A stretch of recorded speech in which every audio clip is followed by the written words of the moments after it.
எனக்கு நோக்கம் இருக்கு, என் நாட்டை முன்னேற்றணும், இனத்தை வாழ வச்சிடணும் நோக்கம் இருக்கு. ஒரு பெரும் கனவு இருக்குது, பெரும் கனவு இருக்குது. என் உயிர் தலைவன் என் அன்பு அண்ணன் மேதகவி பிரபாகரன் அவர்கள் 200 ஆண்டுக்கு பிறகு என் இனத்தை இருக்கணும் ஒரு கனவு இருந்தான். அந்த கனவு எங்களுக்கு கையளிக்கப்பட்டிருக்கு.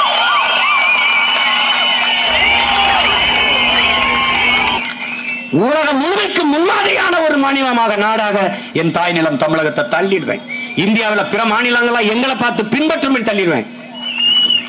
எவர் வந்தாலும் எங்களுக்கு கவலை கிடையாது. தனிச்சு சண்டை போடு. நான் வீரன், நானே சண்டை போடுவேன். நான் அதுக்கு 10 பேரை கூட்டிட்டு வரணும். ஒண்டி கொண்டி முதல்ல ஒருத்தருக்கும் தைரியம் இல்ல, கூட்டம் சேர்த்துட்டு வர. இதெல்லாம் செய்யணும்னா என்ன செய்யணும்? தேர்தல்ல நின்னு கடும்பாடுபட்டு வெல்லணும்.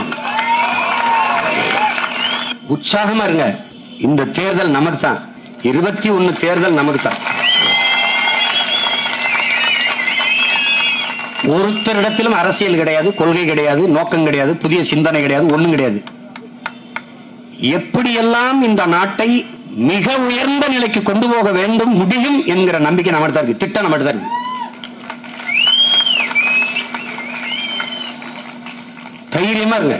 அதனால எப்படி பார்த்தாலும் வெற்றிக்கு ஒரே வழிதான் இருக்கிறதுங்கிறான், கடின உழைப்பு. அதை செலுத்துவோம், ஒற்றுமையா நின்று செலுத்துவோம்.